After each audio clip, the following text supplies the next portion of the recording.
ભુજ શહેરમાં પગારધારી ફેરિયાઓ સાથે પાલિકા અને પોલીસ દ્વારા સતત અણઉપયોગી અને ત્રાસજનક વ્યવહાર સામે સ્ટ્રીટ વેન્ડર એસોસિએશન કચ્છ દ્વારા આજે કલેક્ટરને લેખિતમાં અરજી આપવામાં આવી છે। એસોસિએશનના પ્રમુખ મયુરભાઈ ગોરે, ઉપપ્રમુખ વિમલસિંહ એહ ચૌહાણ અને મંત્રી અભિષેક ઠક્કર સહિતના પદાધિકારીઓ દ્વારા રજૂ કરાયેલી અરજીમાં જણાવાયું છે કે શહેરમાં અલગ અલગ વિસ્તારોમાં કામ કરતા ફેરિયાઓ પાસે પોલીસ દ્વારા બળજબરીથી દંડ વસૂલવામાં આવે છે અને સામાન જપ્ત કરવામાં આવે છે। આથી તેના કારણે નાના વેપારીઓ પર આર્થિક બોજો વધ્યો છે અને ગુજરાન ચલાવવું મુશ્કેલ બન્યું છે। અરજીમાં ઉલ્લેખ કરવામાં આવ્યો છે કે 2014ના અદાલતી ચુકાદા અનુસાર નાના વેપારીઓને યોગ્ય વ્યવસાય કરવા માટે અધિકાર મળેલો છે, ત્યારે પોલીસ અને પાલિકા દ્વારા આવા કાયદાનો ભંગ થઈ રહ્યો છે। આગામી દિવસોમાં જેમની પાસે પરવાનગીયુક્ત લાયસન્સ છે તેમના સામે પણ કાર્યવાહી કરવામાં આવતી હોવાની ફરિયાદ ઉઠાવવામાં આવી છે।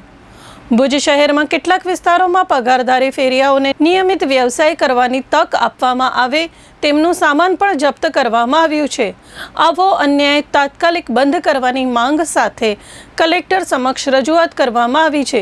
જરૂરિયાત પડે તો મોટી સંખ્યામાં ફેરિયા એકત્ર કરીને મોટું આંદોલન કરવાની પણ ચીમકી આપવામાં આવી છે।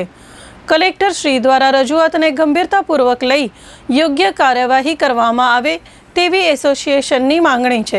7 તારીખે નગરપાલિકાના કર્મચારી જે દબાણ શાખાના નહોતા એવા કર્મચારી અને ભુજ ટ્રાફિક પોલીસના ઇન્સ્પેક્ટર દ્વારા ભુજના ફેરિયાઓ અને ખાસ કરીને મહિલા ફેરિયાઓ સાથે જે ગેરવર્તણૂક કરવામાં આવી એના અંગે આજે એસપી સાહેબ શ્રી અને કલેક્ટર સાહેબને રજૂઆત કરી છે અને એમના ઉપર કાર્યવાહી કરવામાં આવે, આખી ઘટનાની તપાસ કરવામાં આવે તેવું રજૂઆત કરવામાં આવી છે।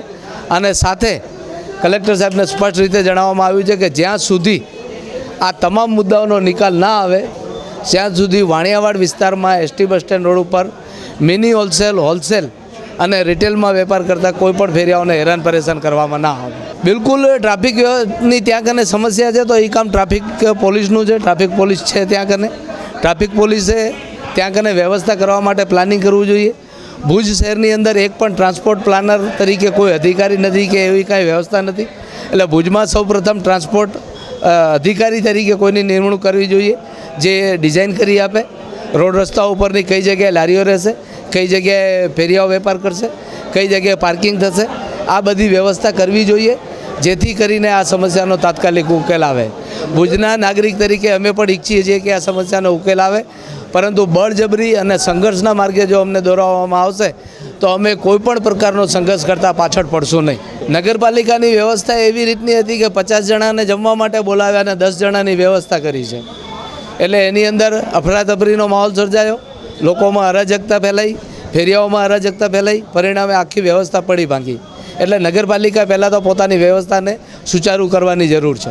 બિલકુલ એક પુરુષ અધિકારી તરીકે એમણે જે મહિલાઓ સાથે ગેરવર્તણૂક કરી છે એ બાબતે એસપી સાહેબ શ્રી અને કલેક્ટર સાહેબ બંને પાસે રજૂઆત કરી છે અને બંને અમને આશ્વાસન આપ્યું છે કે આ બાબતે ચોક્કસ કાર્યવાહી કરવામાં આવશે।